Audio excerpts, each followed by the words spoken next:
Hello నమస్తే, welcome to నవ చైతన్యం న్యూస్. మార్నింగ్ న్యూస్లో ప్రధాన పత్రికలో వచ్చినటువంటి ప్రధాన వార్తలు అయితే మనం చూద్దాం.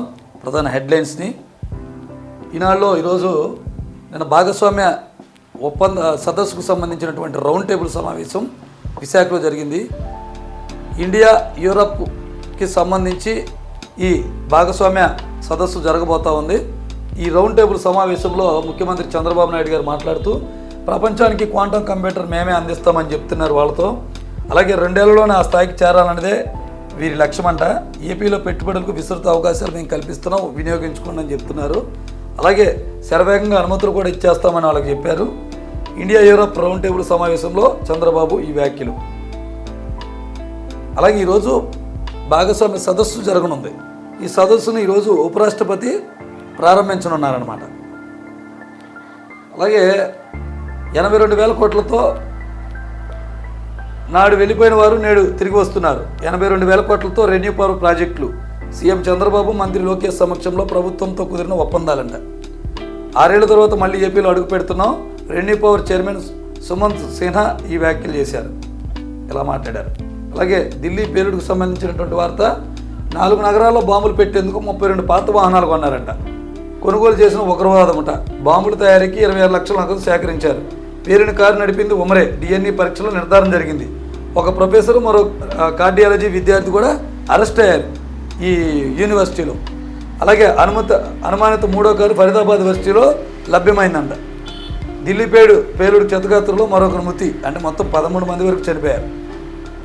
ఢిల్లీ పేలుడుకు కారణమైన ముష్కరులు దేశంలోని 4 నగరాల్లో భారీ విధ్వంసం సృష్టించేందుకు కుట్ర పన్నినట్లు దర్యాప్తులో వెల్లడైంది. 4 ప్రధాన నగరాల్లో బాంబుల పేలుడు కోసం వైద్యులైన ఉమర్, ముజామిల్, ఆదిల్ షాహీన్ ప్రణాళిక వేశారని దర్యాప్తు అధికారులు గుర్తించారు. వారంతా కలిసి 26 లక్షల నగదు సమకూర్చుకొని బాంబులు అమర్చేందుకు 32 పాత వాహనాలు కొన్నట్లు వెల్లడైంది. 4 నగరాల్లో ఐఈడీలతో దాడులు చేసేందుకు 8 మంది ప్రణాళిక సిద్ధం చేసుకున్నారని నిఘా వర్గాలు పేర్కొన్నాయంట. చూడండి, 4 నగరాల్లో 32 కార్లతో సేమ్ నిన్న ఎలా జరిగిందో ప్రమాదం, ఆ కారు పేలుడు అలాగే అక్కడ జరగడానికి వీళ్ళు సిద్ధం చేసుకున్నారు. అలాగే ఈ అరెస్ట్ అయిన 8 మంది కూడా ఆత్మాహుతి చేసుకునేందుకు కూడా వీళ్ళు ప్రణాళిక చేసుకున్నారంట. ఈ వర్సిటీ ఏదైతే ఉందో ఆ వర్సిటీలో ఒక పాత కారు కూడా ఉంది. అంటే ఈ 32 కారులో అదొక కారు అనమాట. దాన్ని కూడా అదుపులో తీసుకుని ఇప్పుడు ఆ వర్సిటీని కూడా దాని లైసెన్స్ రద్దు చేశారు. దానిలో సోదాలు కూడా జరుగుతున్నాయి అన్నమాట. ఒక వర్సిటీ నుంచే ఈ ఒకరు మూట కుట్ర పనింది. అలాగే నేడు బీహార్లో కౌంటింగ్, మొన్న పోలింగ్ జరిగింది కదా, ఈరోజు కౌంటింగ్. అలాగే మన హైదరాబాద్ జూబ్లీ హిల్స్తో సహా ఉప ఎన్నికల ఫలితాలు ఈరోజే. పార్టీలో తీవ్ర ఉత్కంఠ ఉంది. అక్కడ అధికార పార్టీయా బీఆర్ఎస్ మళ్ళీ గెలిచే అవకాశాలు ఉన్నాయా అని. ప్రధానంగా అక్కడ బీఆర్ఎస్కి పట్టుంది. మరి ఇప్పుడు వాళ్ళ భవితవ్యం ఏంటనేది మధ్యాహ్నం లోపల తెలుస్తుంది అనమాట. మొత్తం 50 మంది అక్కడ పోటీ పడ్డారు, నోటాతో సహా. అలాగే అమెరికాలో శిక్షణ కోసమే H1B వీసాలు, నైపుణ్యాలు నేర్పించాక వీసాదారులు స్వదేశాలకు వెళ్లాలన్నదే ట్రంప్ ప్రణాళిక అంట. యుఎస్ ఆర్థిక మంత్రి బెసెంట్ ఈ వ్యాఖ్యలు చేశారు. ఇక బెంగాల్లో ఫిరాయింపు ఎమ్మెల్యేలపై హైకోర్టు అనర్హత వేటు వేసిందంట. భాజపా టికెట్పై గెలిచి తృణమూల్లో చేరిన ముకుల్ రాయ్ సభ్యత్వం రద్దు. అన్ని రాష్ట్రాల్లో ఇలాగే సభ్యత్వాలు రద్దు చేస్తే బాగుంటుంది. ఇక వివేక హత్య విషయంలో జగన్కు సమాచారంపై దర్యాప్తు జరగలేదు. లోతైన దర్యాప్తు జరిపితేనే అసలు విషయాలు వెల్లడి. సిబిఐ కోర్టులో సునీతారెడ్డి వాదన వినిపించింది.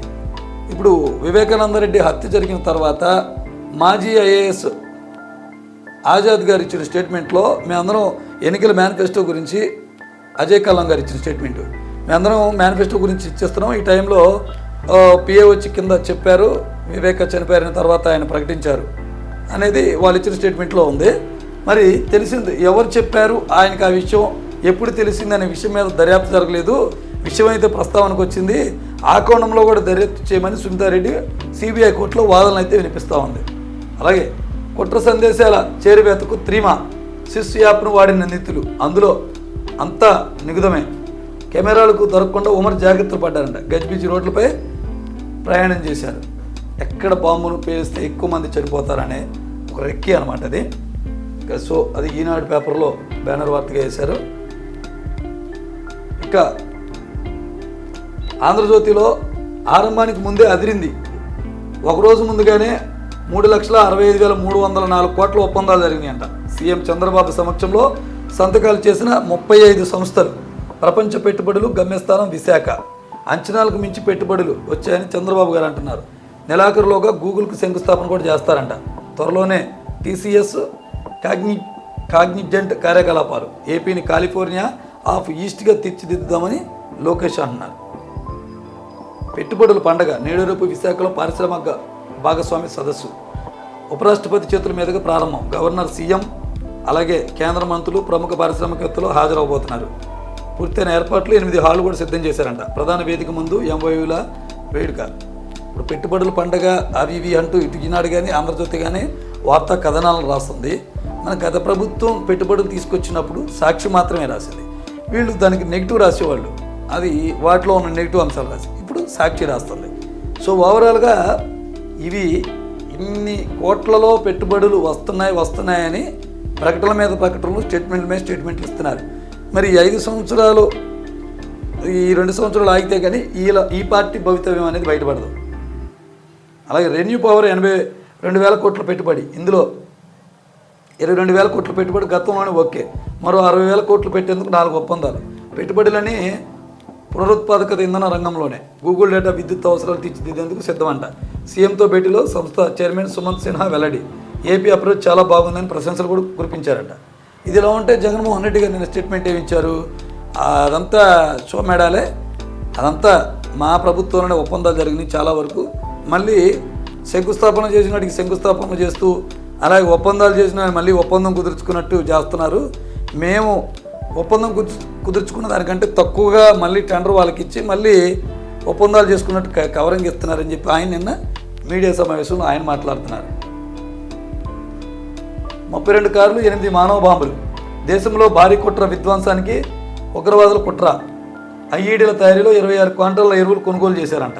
దేశంలో 8 చోట్ల ఏకకాలంలో దాడులకు ప్రణాళిక. 20 లక్షలు సేకరించి ఉమర్ నబీకి అందజేత చేశారు ఈ కార్లు కొనడానికి. టర్కీలో ఉకాసా అనే వ్యక్తితో తరచు సంభాషించేవాడంట ఫోన్లో ఆయన. అరెస్ట్ అయిన డాక్టర్లంతా కూడా ఆత్మాహుతి బాంబర్లే. మొత్తం కూడా మానవ బాంబులు ధరించి జనావాసాల మధ్యలోకి వెళ్ళి పేల్చుకొని చనిపోతారు వాళ్ళు. వాళ్ళతో పాటు ఇంకా మందిని చంపేస్తారు. అల్ ఫలాహ్ వర్సిటీ స్థాపకుడి అక్రమాలు ఎన్నో, న్యాయ గుర్తింపే లేదు. ఏ గ్రేడ్ పేరిట ప్రచారం. ఇప్పుడు ఆ యూనివర్సిటీ కూడా రద్దు అయిపోయిందిలే. చూడండి, ఈ కారు కూడా ఆ వర్సిటీ ప్రాంతంలో ఉందన్నమాట ఆ కారు. అలాగే పోస్టర్లు ఆగితే ఒకరు కుట్ర భగ్నం. పోస్టర్పై రాత్రుల ఆధారంగా దర్యాప్తు. సీసీ కెమెరాల జల్లెడ. హర్యానా, యూపీ పోలీసుల సాయంతో సోదాలు చేశారంట. కశ్మీర్లో ఒకరు కుట్ర భగ్నంలో తెలుగు అధికారి కీలక పాత్ర వహించారంట. దేశమంతా మార్మోగుతున్న కర్నూలు వాసి చక్రవర్తి పేరు. అసలు ఆ పోస్టర్ అనేది వెలవకపోతే ఈ ఒకరు కుట్ర అనేది బయటపడేది కాదు. ఆ పోస్టర్ వేయటంతో ఆ పోస్టర్లు ఎవరంటే ఇచ్చారు ఏంటని ఆ సీసీ ఫుటేజీలు పరిశీలించి మన నిఘా వర్గాలు దర్యాప్తు సంస్థలకు సమాచారం అందిస్తుందో ఆ దర్యాప్తులో ఇదిలో ఈ లోపల ఈ బాంబు పేలడం, వాళ్ళని అరెస్ట్ చేసిన తర్వాత అనుకోకుండా ఈ బాంబులు పేలటం, మా కారు బాంబు ఇవంతా కూడా వెంటనే జరిగిపోయాయి.